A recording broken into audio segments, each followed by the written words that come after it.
Tomb Raider, The Angel of Darkness, adapted from the novelization by J.R. Milward, based on an original story by A. Murti Schofield, with Adamm Khuevrr, with music by Peter Connolly and Martin Iverson.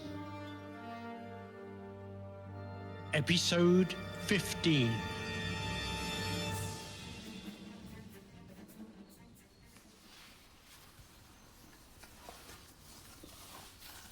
You're a damn fool, you know that? Light speared through the slats in the blind, cross-hatching a yellow barcode across my bunk. Alexis frowned as I folded his shirt. There wasn't much. Most of the guys acquired a few trinkets over the years. Photographs, letters from home, that sort of junk. I preferred to travel light. Maybe. I tossed him my dress kepi, grinning when he caught it without flinching. I always looked ridiculous wearing it, or any kind of uniform for that matter. The Legion had been a safe harbor, somewhere for a stupid kid to run off and gather his wits for a few years, nothing more. Jesus Christ, but I was glad to be leaving. If this is about what happened in Rwanda. You know it isn't, Lexi. It's all in the report if you want to read it. If they ever declassify the papers. The suitcase weighed almost nothing. Alexis blocked the door. I made the effort to smile. He was, had been, a friend. I owed him that much. Look, the guys, well, they didn't see what I saw. Be careful. You think something's going to leap out and tear me up in some dark alley? Don't do anything stupid, Trent. There's probably something out there with the grudge, and even you're not invincible. I had nodded and strode out of the barracks on a windy October afternoon and onto a new chapter in the comic book that was my life. That had been 6 years ago. I breathed in through my nose. The ammonia bleach reek of the Strahof's lower levels had awoken the memory so strongly. I could almost see Alexis's face in front of me and hear his prophetic warning all over again. I'd lost count of the times we'd mopped the barracks floors, sluicing and scrubbing until our hands were blistered and raw. The smell would always take me back to Obanya, but I hadn't expected to encounter it here. Of all the people I've served with during my 5 years at the Foreign Legion, Alexis had been one of the rare few to call me Trent, or just plain Kurtis. Officers always barked, "Corporal Trent!" and the rest whispered behind my back, a nickname I hadn't asked for but couldn't get rid of. Demon Hunter. Maybe I was a damn fool, as Alexis had said, but I wasn't going to let that stop me. I wasn't going to rest until Eckhart was dead. Well, Lara, looks like you and I are on the same team. For now. It might have been easier, however, if she had known that fact before turning off the main power grid. Not that I doubted her abilities, far from it. Alexis and the guys would have never left me alone if he knew how much she impressed me. Lady Lara Croft, British aristocrat. Oh yes, I had said to myself, observing her over my newspaper that morning in Paris. A horsey little rich girl, probably more interested in partying, polo, and watching Wimbledon than getting down to gritty reality. How wrong I was. The thought made me smile, despite my present surroundings. The image of her standing there in the Louvre, disarmed and furious, sweaty and caked with muck from escaping Brother Obscura's resting place, was not going to leave me for a long, long time. And she had my second shard. I'm not a pious man, surprisingly given my background, but I still sent up a prayer to the Almighty for solving that little problem. She'd acted with far more savvy than I had. No, her abilities were not in question, but her judgment had just added a whole pile of complications to my life. The straw was huge. From my research, I knew that the final shard was almost certainly in Eckhart's personal care, and that meant gaining access to the deepest levels in the complex. The schematics I obtained were clear on one point. I wasn't going anywhere without restoring power. The main generator hub lay right below Dr. Muller's bioresearch facility. I was close, and Lara was, almost certainly, not going to be wandering around to cause more mayhem till I got back. Well, I could hope. The doors ahead of me were unlocked and creaked open at the slightest touch. So far, I'd only come across a handful of guards, but the fact only increased my caution. All 6 of the Cabal members were gathered together in one place, with the sleeper, no less. The place should have been stiff with security, but it wasn't. For all I knew, my attempts to cover my tracks had been compromised, and Eckhart was watching me on a CCTV monitor at this very moment.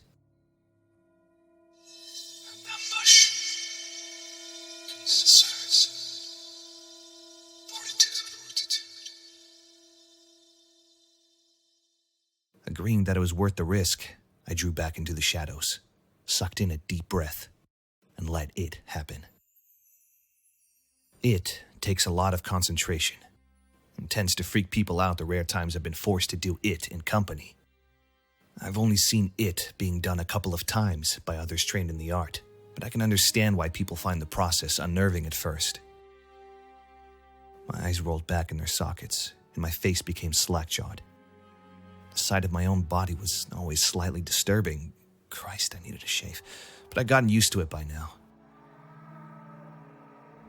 Disembodied, I turned and whirled through the solid wall like it was made of smoke.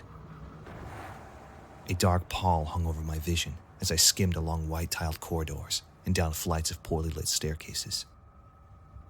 My ethereal hearing caught echoes of noises, grunts and terrified panting, muffled moans and howls that no human throat should have been able to produce. Ignoring the staff-only sign, I plunged on through a dimly lit reception area. The imprint of other people's fear slowed me down, far more of a barrier to my mind than the steel-reinforced doors or chain-link security barriers. The emotions draped the ether like strands of dense, clinging cobwebs. With a surge of effort, I roamed to the furthest reach of my tether, questing for danger, but repulsed by the obscene pseudo-sensations dripping from every surface. Might as well have tried swimming through congealed sewage. There, a form, moving back and forth with a rolling, mindless gait. It was gray to my sight, as though drained of all life's color, and yet there was enough humanity left to its motions to make me hesitate. I couldn't pause for long. A prickling behind my eyes was warning enough that I was already pushing my luck. Regretfully, I retraced my path. My body was waiting, pale and sweating. I sank into welcoming flesh and jolted as I took a gulp of real air. It always did that, like taking a deep, deep dive underwater. Some of the adepts I've trained with could stay under for hours. A few might have gotten as far as the generator room itself, maybe even tripped the power back on, without ever needing to go down there in person. No point in deluding myself. I was still a kid by comparison. Guess that was my own fault for walking out of my training. Time to do things the old-fashioned way. Cautiously, I crept down the hallway and followed the path my mind's eye had taken. The antiseptic stink grew stronger. In the reception area, rusty manacles lined one wall next to a few battered wooden chairs. Patches of the linoleum had melted, either from fire or acid. The few lights that were still working sputtered fitfully. Probably loose connections, I told myself, trying to ignore the yawning, unnatural depth of the shadows that seemed to follow my every move. The aura of misery and degradation was even worse when viewed through my physical senses. I kept my gun loose, an old Heckler & Koch USP that I'd customized in my spare time. But my ultimate defense lay with my father's untimely legacy, dangling from a strap at my hip. It felt cool to the touch. No amount of body heat would change that, and no amount of blood would stain its bronze surface. Its name, in Latin, only hinted at its potential for violence. As always, it reacted to my inner musings, sliding up to my hand like a faithful dog nuzzling its master. My fingers clasped through its deceptively fragile structure and tingled. The contact brought the familiar comfort. I was not alone. The desk at reception stood empty. No one was around to challenge me as I pushed my way through the security barriers. I shivered, narrowing my eyes. Such a mundane factor out of place hinted that the atmosphere couldn't just be put down to a bad case of nerves. Heavily barred doors stood at intervals down the corridor. The walls glistened with condensation from a burst pipe. The hiss of escaping steam was the only sound. Almost. I tensed. There was a shape ahead of me, half hidden in the haze. A man in a guard's uniform, prone and whimpering some 10 feet away. It's not enough to react to a threat. Instincts can get you killed. What matters is how you analyze a threat, which is why, instead of opening fire like a trigger-happy amateur, I cocked my head and listened even harder. The move probably saved my life.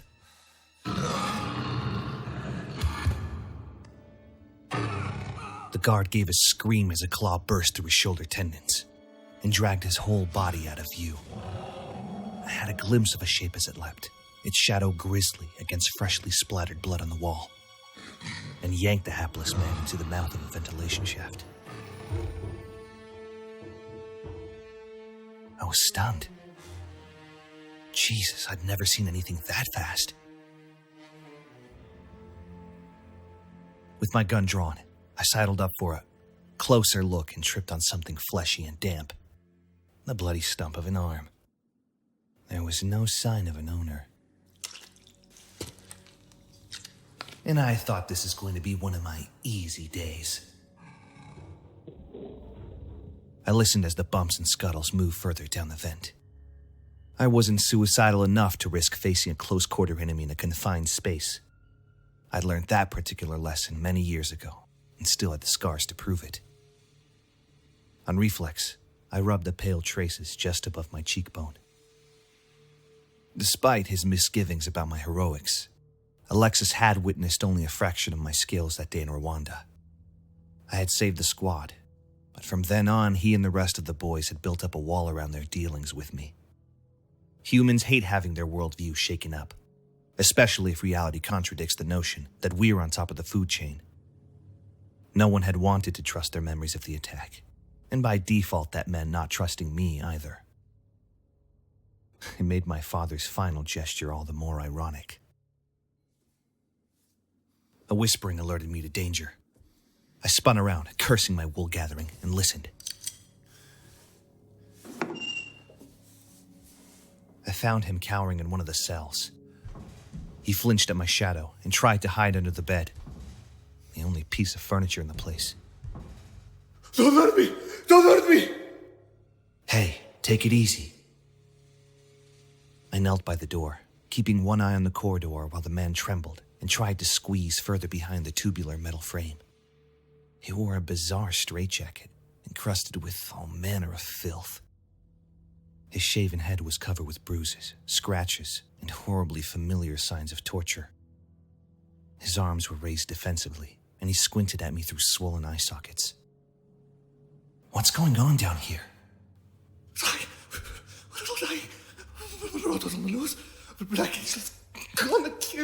Get a grip. Just relax. I'm not gonna hurt you. Now tell me, what's gonna kill us? The protoid got free. We could vet it, but it ate the cards when the power got shut down. What the hell's the proto? The Screamer, the Black Angel. So much for answers. Look, I don't give a damn about black angels and screamers. Just tell me, what are you doing down here? I didn't sign on for this.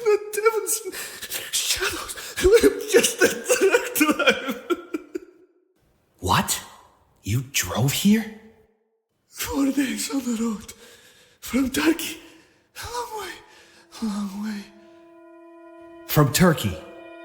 What did you bring here? Listen to me. What were you carrying? 5 tons. Stone. The sleeper. Drove here. Must have been drove here. Then we grabbed us. She looked. I sat here with her hungry pet. A screamer. Proto.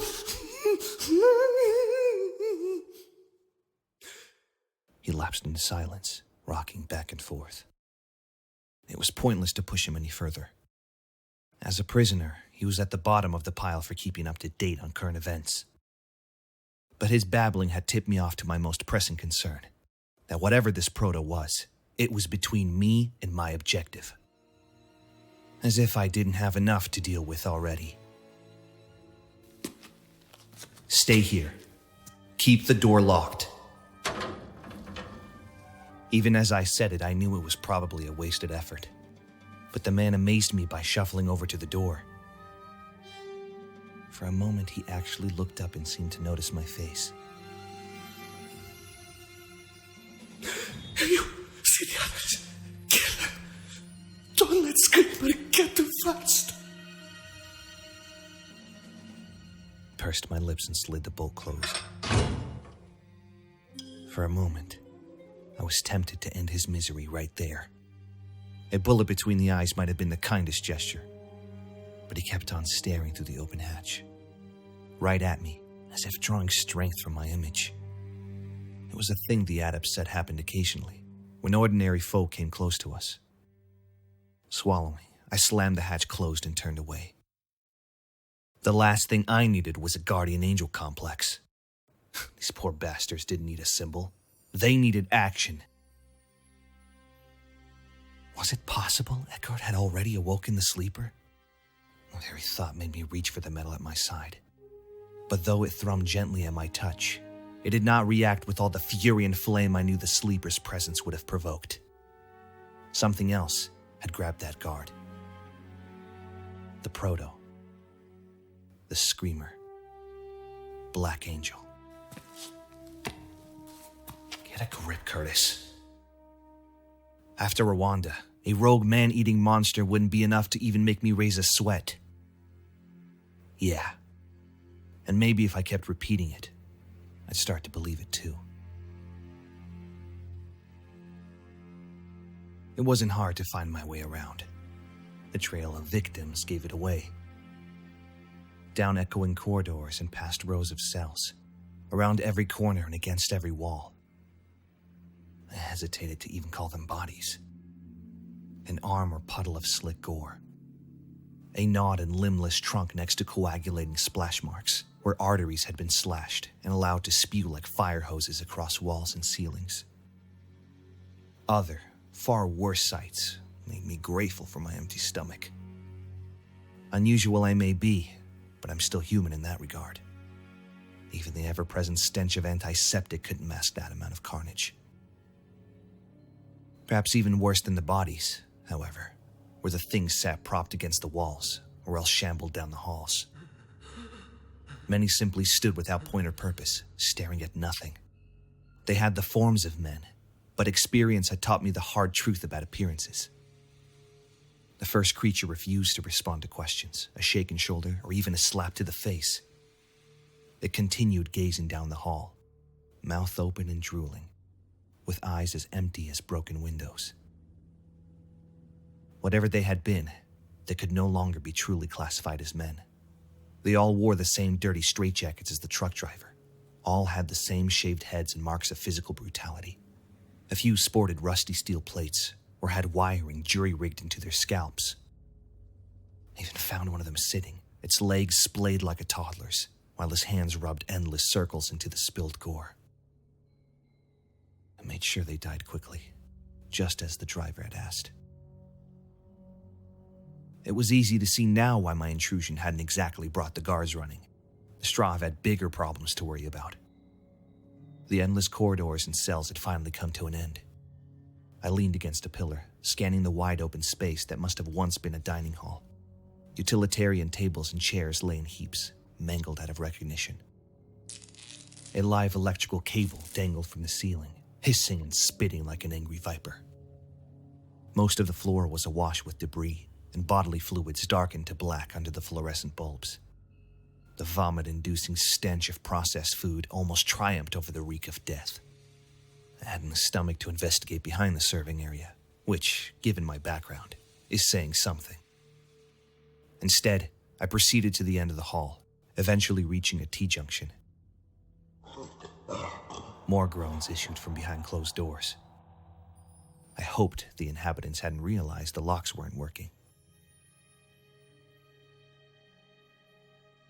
One door, however, stood ajar. Green light traced across the floor, accompanied by the hum of a computer fan. Unease. Resolve.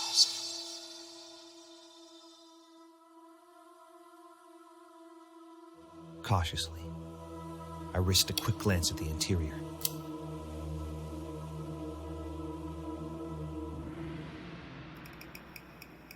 I started breathing again several lifetimes later. A snarling set of jaws yawned at my eye level, as though ready to pounce. It took several moments to realize that the thing was well and truly dead, suspended in the center of the room by a bizarre apparatus. I lowered my gun and pushed my way inside, fighting revulsion with every step. It took all of my military discipline to focus on the factual details of the room. A man in a lab coat lay like a discarded toy against a computer workstation. His white hair and goatee were immaculate, in contrast to the dreadful wounds that disfigured his torso. He died with one arm wrapped around his stomach, vainly trying to keep his intestines where nature intended. The rest of the room had been divided up by folding perspex screens. Computers, most of them tripped by the power cut, glowed softly on standby mode and were the source of the greenish light. Insulated cables snaked across the floor and draped across a crazy gazebo structure that took up most of the room's center. Hanging in the gazebo, like a slaughtered pig, was the most bizarre creature I'd ever set eyes upon. What in the hell? 6 feet long from snout to tail, its anatomy seemed to mix the worst features of a baboon and a prehistoric warthog. Greasy, grayish skin, with muscles exposed and held together with pus-covered bandages. Twisted, unnatural shapes of bone pierced the flesh, barely following the lines of the underlying skeleton. Its simian hands had sharpened talons instead of nails, and a lilac-colored tongue drooped from between its wolfish jaws. Even the smell of it was unnatural, blending formaldehyde and marsh gas with the unbearable putrefaction of rotten fruit. That wasn't the worst thing. Far more disturbing was the fact that the corpse had obviously been there for quite some time.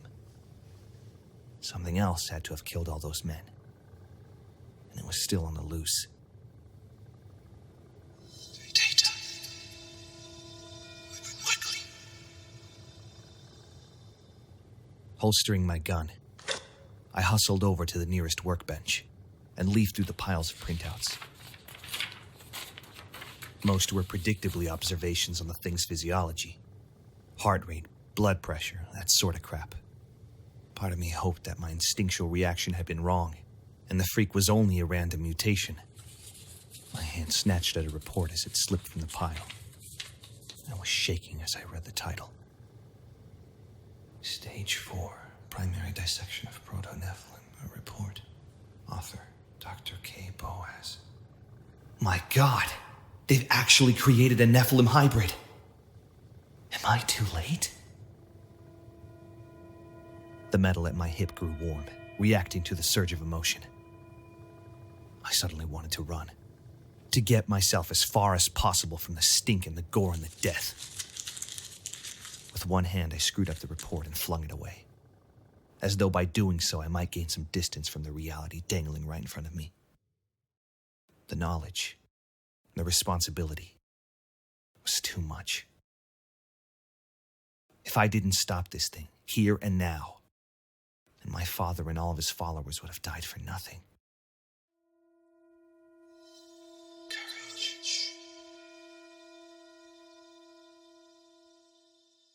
It wasn't a word, but a memory to nudge aside my fear.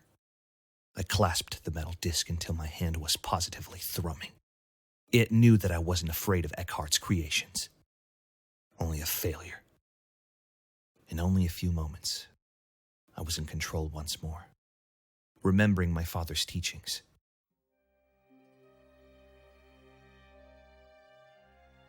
Three deep breaths in the recitation.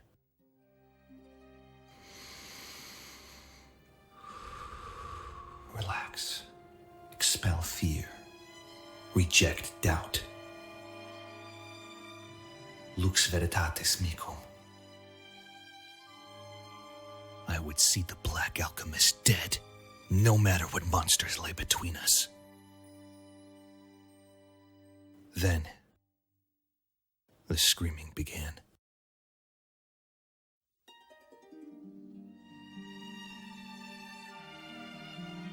In episode 15 of Tomb Raider, The Angel of Darkness, Kurtis Trent, Alexis, the Chirugai and prisoner were played by Adamm Khuevrr. Written and adapted by J.R. Milward. Based on an original story by A. Murti Schofield. With music by Peter Connolly and Martin Iverson. Additional sound effects courtesy of www.freesfx.co.uk, the BBC, and the YouTube Audio Library. Produced by Stephen Milward. Lara Croft and Tomb Raider are the property of Crystal Dynamics and Square Enix.